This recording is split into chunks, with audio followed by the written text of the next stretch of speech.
YouTube, and welcome to this month's Horror Talk.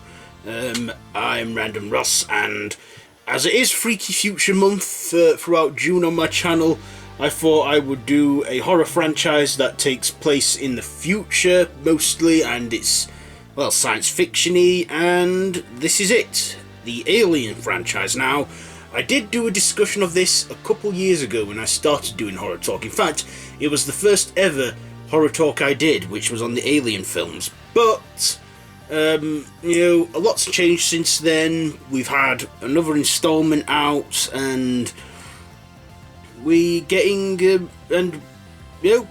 franchise is now 40 years old, so I thought, why not, bring the topic up again and talk about the Alien saga. So, as you know, the Alien franchise, of course, is about these alien creatures known as xenomorphs. They start off as eggs laid by the alien queen, who's like a queen bee. She lays the eggs with this big sac thing which can separate from, and then the egg opens up. That's its way of hatching. Then these face hugger things come out from the egg, and they get onto a host and hug their face and impregnate them. Then they have a chest burst, and then a baby alien, little baby xenomorph comes out, and within moments it quickly grows and becomes a fully grown xenomorph with acid blood and a little mouth inside their big mouth that they can use to kill. So that's what the main creatures are in the Alien franchise. It also starred for the first 4 films series regular Sigourney Weaver as Ellen Ripley. And here's a fun fact: do you know that Ellen Ripley in the script of Alien was originally wrote as a man, but they thought, you know what, let's change things up, we don't get enough women in action stuff here, let's have a woman lead. And yeah, I have to say, yeah, they were good at doing a female lead, which probably at the time was something very new to do. So let's get on with the talk, shall we? So, yeah, the franchise all started back in 1979. Released in May in the United States, and in May 25th in America, and September 6th in the UK. 1979, a horror film like none other came out, and that film was Alien.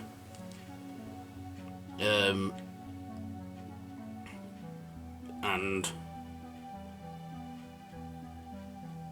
in that film, Alien,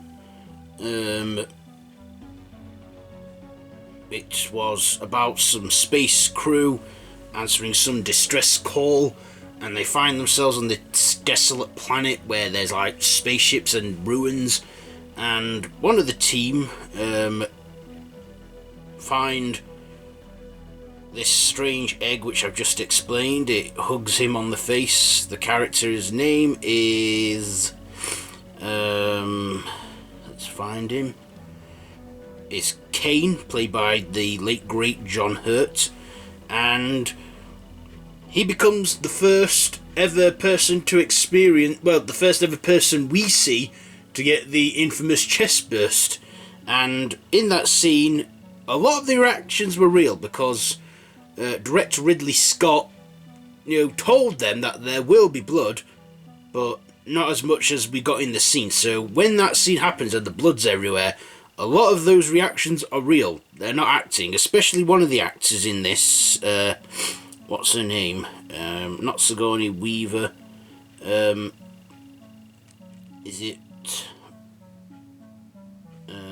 What's her name? The actress. I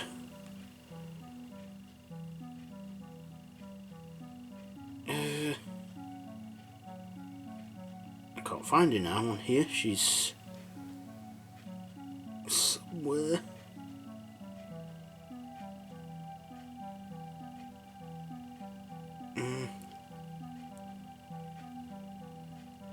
I can't remember her name now, but you probably know who I mean? Is it Veronica Cartwright? Yes, Veronica Cartwright. Her character. This film apparently messed her up big time because she got traumatised by this, and for her it was kind of like, oh my god, and that it was real for her. And it did traumatise her for a while. This film, of course, was... I forgot to mention. This film was written by Dan O'Bannon and directed by Ridley Scott. And of course, Ridley Scott, this made him an overnight success because before Alien, he just directed like the Smash adverts, Cadbury Smash. And this put him on the, this actually got him work. So the film Alien is sort of like a haunted house in space, or a slasher in space. The tagline for Alien is space where no one can hear you scream. And I just thought, one of the other infamous scenes in this film are the air ventilation scene, where they're crawling through the air vents and they encounter the creature, the xenomorph, where they give us a big jump scare. But I was a bit immune to that because I'm quite immune to a lot of jump scares now, and I never found this film scary because I'm desensitized to it and all that shit. I could see why it was probably scary back in 1979. What else happened in this? Another infamous scene is when one of the characters is trying to get the cat back, and there's the big tail that we see lurk behind him. They do good to not really reveal this monster too much. At first they leave it to the audience's imagination, bit like Jaws and some trickery they kind of got from Hitchcock.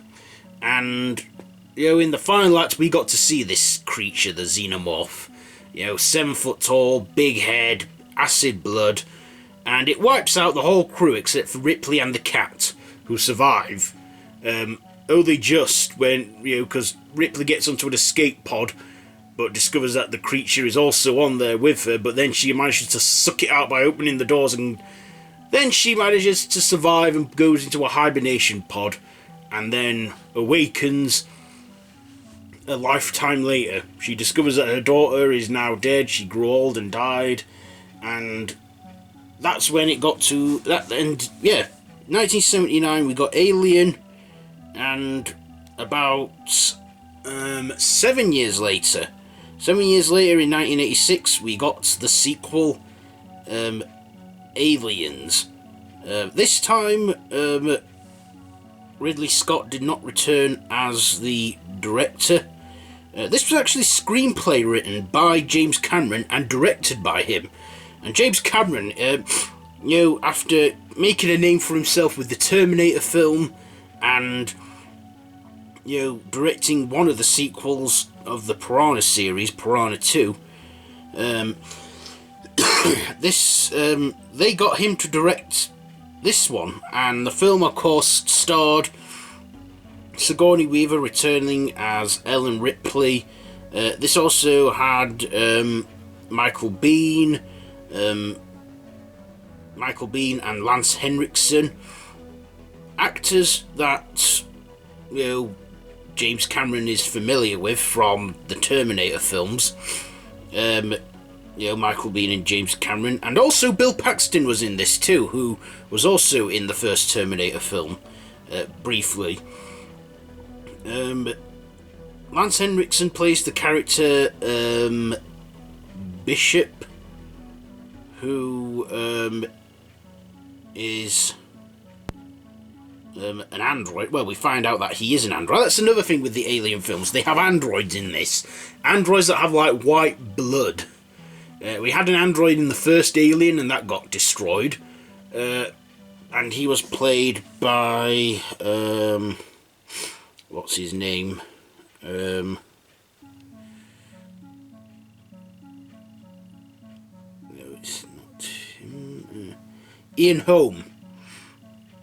Is that his name? Ian Holm. He appeared. He was the android in the first Alien film. He made a brief cameo as the android's head.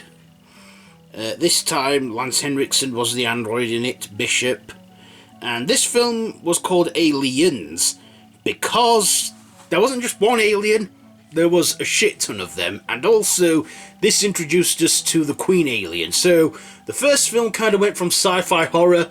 This, I would say, went from sci-fi horror to sci-fi action. I mean, there was still the horror elements in there, but James Cameron brought some sci-fi action to it. And Ripley, knew of these creatures, the xenomorphs, and she actually fought the Queen alien. She got onto this machine and fought the Queen alien, saying, "Get away from her, you bitch," to the Queen alien. I'm not sure if that's the line, but something of that line.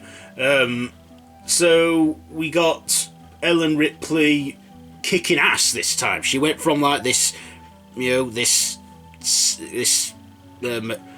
crew member to this badass action chick, and I thought that was cool. Sigourney Weaver's a very cool actress, and I would say that she's probably one of the first, at least to my knowledge, one of the first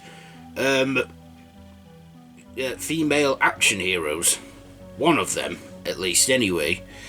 This also introduced us to, not just reintroduced us to the xenomorphs, but also the Queen alien, who was different. She was bigger, she was meaner, and she was just created. I want to know how did she come about?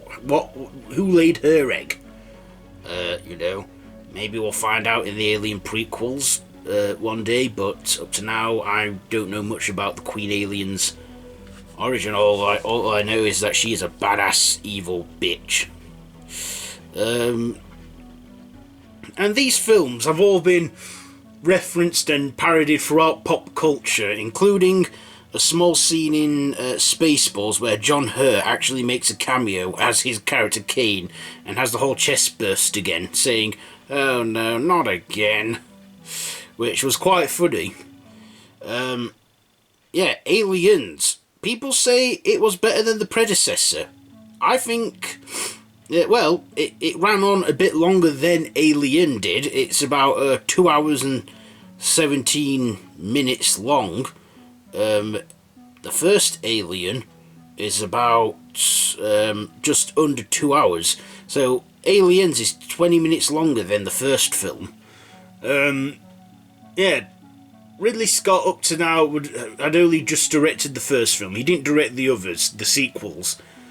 He did direct the prequels, which we will get to a little bit later on in this video. So, after Aliens, 1986, the franchise was off screen until 1992. 1992, we got a third installment, but this time directed by David Fincher, who is known for his works in Seven, The Social Network, The Curious Case of Benjamin Button. But back in 1992, he directed Alien 3, which starred, again, Sigourney Weaver, and also starred Charles Dance, with a little cameo from Lance Henriksen and, at the time, future Doctor Who, Paul McGann. So, in this one, Ripley's vessel is found in space and salvaged by some people that are on this prison planet. Well, this planet where there's a prison, and it's all men. And Ripley is the first woman that they've all seen in decades. And Ripley sort of becomes a bit of a tomboy, and this goes for that G.I. Jane look, all skinhead and stuff. And discovers that, that the survivors from Aliens died in their hibernation sleep, including the little girl she defended in the second film. And we got that, the third film. In the third film, it kind of went back to sort of elements of... The tagline for Alien 3 is 3 times the suspense, 3 times the danger, 3 times the terror. In this third one, David Fincher kind of brought it back to its sort of horror elements. Again, it was like a slasher film, but only no teens and etc. And None of the cliches, we just had a killer alien. This time, just one again, one xenomorph. This time had a chest burster where a dog was the host. Yes, a prison dog got a face hugger in the film. And, yeah, little warning there for people who don't find it a bit heartbreaking when dogs get killed on screen, which I'll admit sometimes I do. A dog does die in Alien 3, chest burster. So a little warning there for you dog lovers. And yeah, this xenomorph goes on a rampage throughout the prison, and then Ellen and the inmates, Ripley and all the inmates, have to band together to stop this creature. And not only that, but Ripley also discovers that she is also carrying an alien, as another face hugger actually hugged her face. And then at the end, we actually find Bishop again, whether he's an android or a human. It's again a cameo from Lance Henriksen. And he tells her that he is real and that they can help her get the xenomorph out, but after killing the first xenomorph, she then throws herself into the magma, kind of like T2. Well, he gets lowered in. She throws herself in as the chest burster happens and she dies. And I think, but there's 4 films to this. How does she survive? But not as long after Alien 3, we got a 4th installment, and the 4th film, of course, was called Alien Resurrection, released in 1997. This had the return of Sigourney Weaver, again as you know, Sigourney Weaver, Winona Ryder or something. Am I pronouncing her name right? You know who I mean. She was in Tim Burton's Beetlejuice, and Edward Scissorhands, and is in Stranger Things. Is she the mother in Stranger? Is she the woman, the right person I'm thinking about? I'm thinking of. See, yeah, it is. You know, Winona Ryder. Is that her name? It also had Ron Perlman, Dan Hades. J.E. Freeman, Brad Dourif, that's right, Chucky, and Michael Wincott.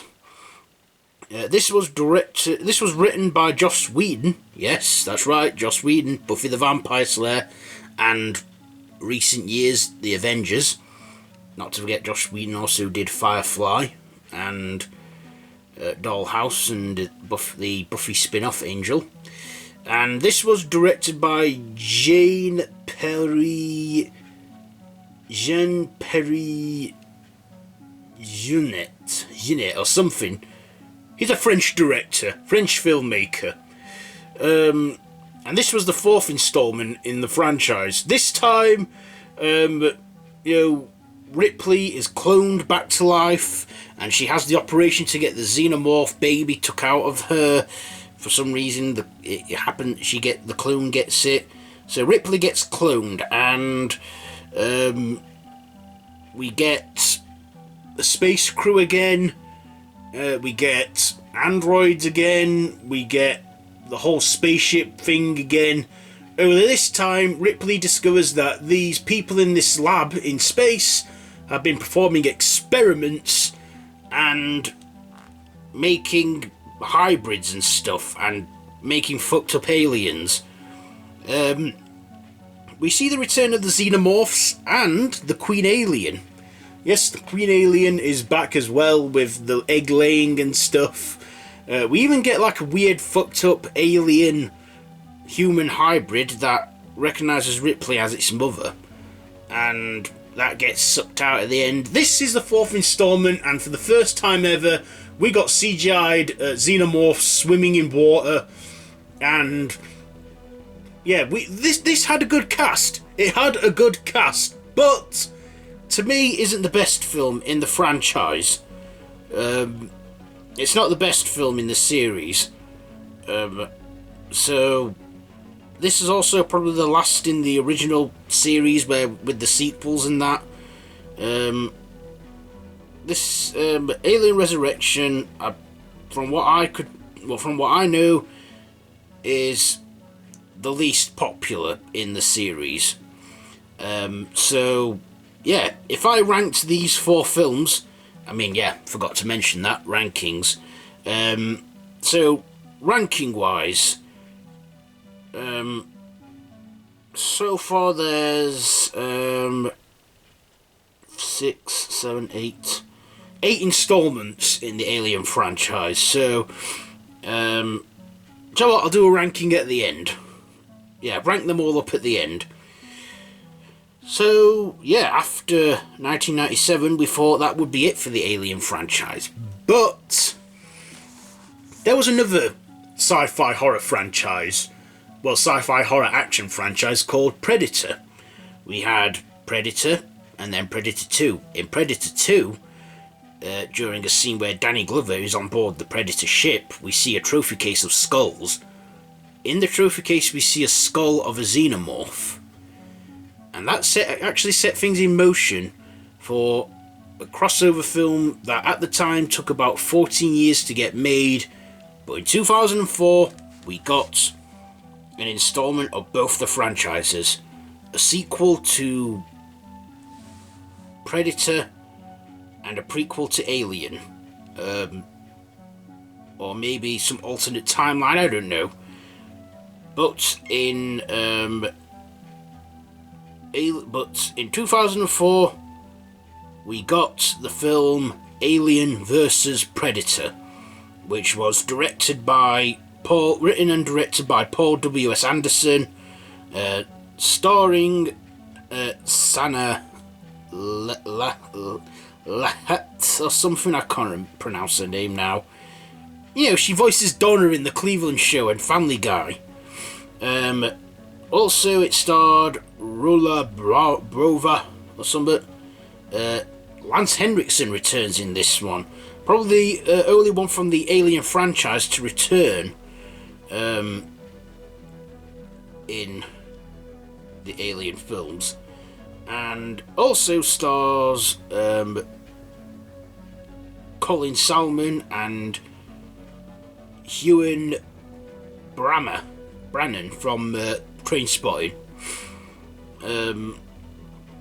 So this is a crossover movie that had been anticipated for a while, and this was actually my introduction to the Alien and Predator franchise.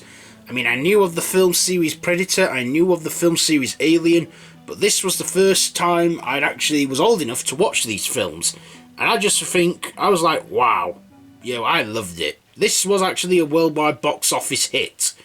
We were in the characters. It's like a research team that had discovered some ancient pyramid in the Arctic.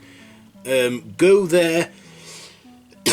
They discover the pyramid, but then also find that it was an ancient temple for some sacrifice thing, and they also find the predators, and these predators were worshipped as gods by humans, and they taught man to build. Every 100 years they would return, etc., and they'd expect a sacrifice, basically humans being the hosts for xenomorphs. The teenage predators would fight these xenomorphs at a pyramid and prove themselves worthy of men. These gods, they were called gods, and the xenomorphs were called serpents, and it's like that time of the century where the predators return, and the humans just got in the way. We even see the return of the Queen Alien in this.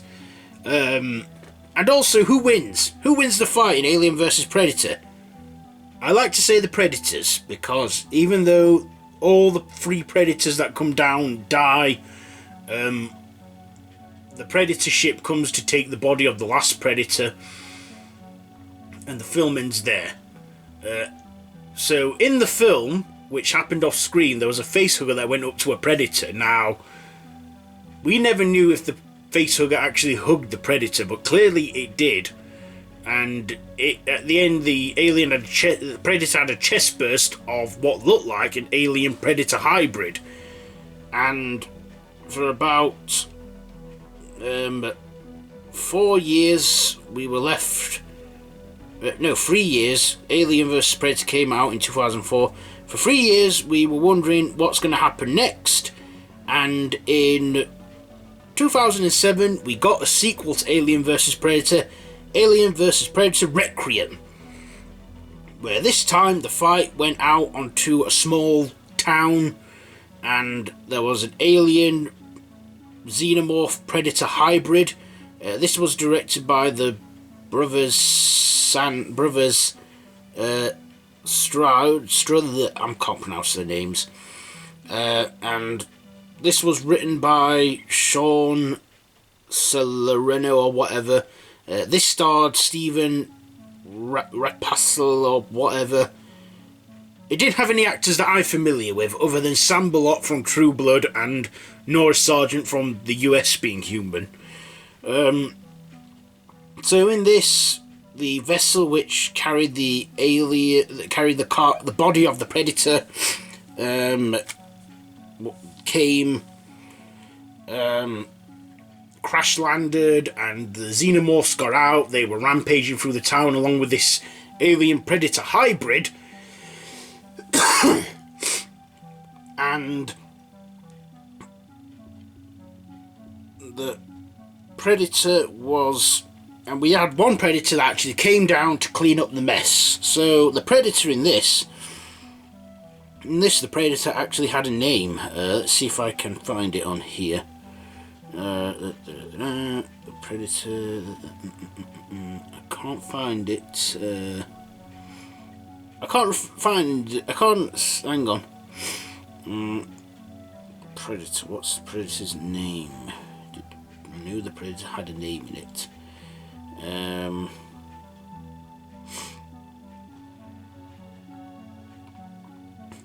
Wolf, that's it. The predator in this was called Wolf, and he dealt with these xenomorphs and the hybrid, and this had young people in it that were trying to get out of the town that was being infested by the xenomorphs. At the end, Wolf sacrificed himself to destroy the hybrid and the xenomorphs, and then at the end of the film it left things open for another film. Did we get that? No, we didn't, and I can see why. Alien vs. Predator Requiem would have been a good film if we could bloody see. I mean, we couldn't see a thing in this film. First of all, the film takes place at night time, and I just can't see shit. I cannot see, there were moments in this film that were too dark. That's one of the faults with this film. It's too dark. Brighten the picture up a bit. I couldn't really see much. Couldn't see much of the hybrid fully. And, yeah, I mean, there was one good horror scene in there where it was like in a maternity ward, where the hybrid got pregnant women, implanted eggs and created xenomorphs instead of babies out of the humans, and yeah, that was it. That was one creepy, horrifying scene, but yeah, I was like, what the hell, it was too dark to see it. So that film was a flop, and I can see why. So, after that, 2007,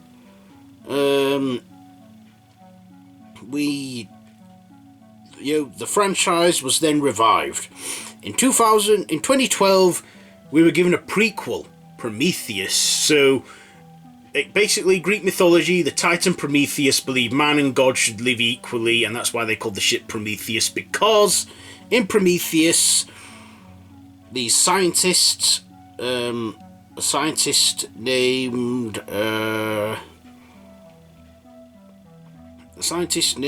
Elizabeth Shaw, played by Noomi Rapace, and her husband in there, got a team to this planet where they believe that these creatures called the creators or gods would basically find out if man was created. This film Prometheus actually had the return of Ridley Scott as director. It was written by John oh god, why do they have these daft names? John Spithe, I can't read it. Damon Lindelof or whatever. and this had the return of Ridley Scott. So this was the first of a couple of prequels to Alien. It starred Noomi Rapace, Michael Fassbender, Guy Pearce, Idris Elba, Logan Marshall Green, and Charlize Theron.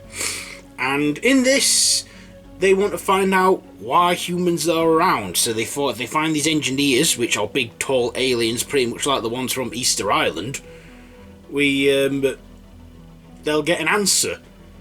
Unfortunately, they don't get the answer they were looking for, and yeah, all this shit happens, and then they find the android David, played by Michael Fassbender, gets this bacteria and starts to create a new species and evolve it.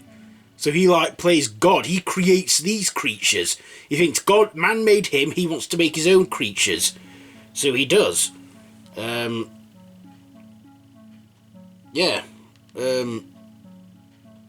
This one, though, it is a prequel to Alien, but it does not feature the xenomorphs. Nope, we do not see, which I was anticipating. I was thinking, oh, are we going to see a xenomorph in this? And we did not. I found that a bit disappointing. I went to film and I saw it, and then at the end, this engineer thing had a chest buster from this thing that was growing in Liz Shaw. It's a bit of a complicated story. So basically, the android David got this bacteria, put it into this guy, Liz Shaw's husband. They had sex that night. She got impregnated with some weird thing, and she thought she couldn't get pregnant, and then she gets this machine to operate on her, get it out of her, and then this thing grows, and then it impregnates the engineer. The engineer has a chest burst, and it's not a xenomorph. It is a distant cousin called the neomorph. So yeah, the neomorph. Alien vs Predator, they all take place in the present, but in the prequels we go back to the future. Prometheus is set in 2090 or something like that. I didn't like this film, if I'm being honest. I thought it was crap. I was disappointed by no xenomorphs. After people say it was an alien film, it was definitely in the Alien universe, and it did feature the Weyland Corporation. Again, the Weyland Corporation. They are a corporation like in Resident Evil have the Umbrella Corporation. The Alien franchise has the Weyland Corporation, which has been referenced in some of the Alien films. Guy Pearce in Prometheus, I have to say, was very unrecognisable in it. He played an old guy and didn't have a lot of screen time. So, yes, despite Prometheus not being that good, it actually did good enough to get a sequel, and in 2017 we got another installment called Alien Covenant. This had the return of Michael Fassbender. It also starred Catherine Waterston, Billy Crudup or something, Danny McBride. Yep, that Danny McBride. This was again directed by Ridley Scott and written by John Logan and Danette Harper. Michael Fassbender this time played two androids. He played one android called Walter, and another android, and the android from the first film, David. This is definitely a sequel to Prometheus, because we get a few answers like what happened to Liz Shaw, why is David back on that planet, and what is with these neomorphs. This also had a cameo, a small part from James Franco, and I think hang on, is that James Franco? In this we get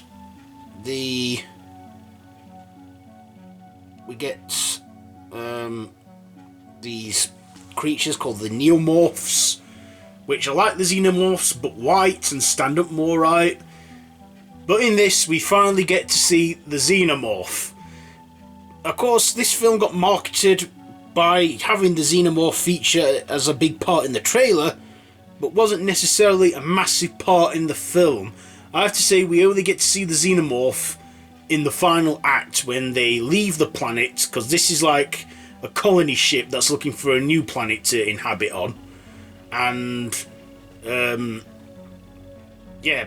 they find a planet which they think is good, but then discover that there's this bacterial virus which makes people spawn these neomorphs created by David. And at the end, we find that, when our main characters are going back into hibernation after surviving the ordeal, they discover that their android Walter was destroyed, and it's actually David impersonating him, and he's actually got spores of xenomorphs. He's created the xenomorphs, so we finally get to see the xenomorphs in this. We only get one. Why is it called Alien Covenant? Because that's the name of the ship, Covenant. This again wasn't as good. I was happy to see the xenomorph in it at last, but I just didn't. Yeah, but for a while we've been thinking, is there going to be another Alien prequel? Will we get another one? And very recently Ridley Scott announced that there will be another Alien film. It'll be a prequel still. It will serve as a sequel to Prometheus and Covenant, and up to now the working title for the 9th installment in this franchise is Alien Awakening, and the whole revealing and that is yet to be announced. But Ridley Scott did announce that he is going to be directing, from what I know, he's going to be directing Alien Awakening. And of course, this film series has gone on to inspire video games featuring the xenomorphs, parodies, sketches, cartoony references and that. Yeah, 40 years on, and this series is still going strong to this very day, despite the disappointing prequels. I'm starting to believe that Ridley Scott might be losing his charm a bit, but I still have confidence that he could still do another good Alien movie. Maybe Alien Awakening will be his last chance. I heard rumours as well that James Cameron might be involved, but who knows? It's all early days. So, the Alien film rankings. So, at number... I'm doing this off the top of my head. So, at number 9, I'm going to put Alien vs Predator Requiem because that was crap. At number 7, I'm going to put Prometheus there. Number 6, I'm going to put Alien Covenant on that spot. Number 5, 6, 7, I'm bloody losing track here. So those are the prequels. So 8, 7, 6, 5, I'm putting Alien Resurrection on there, followed by Alien 3 at number 4. Number 3, I'm putting Alien vs Predator on there, and at number 2, Aliens, and at number 1, Alien, because if it wasn't for that film, we wouldn't have got all these sequels. And to me, in my opinion, the first Alien is the best one.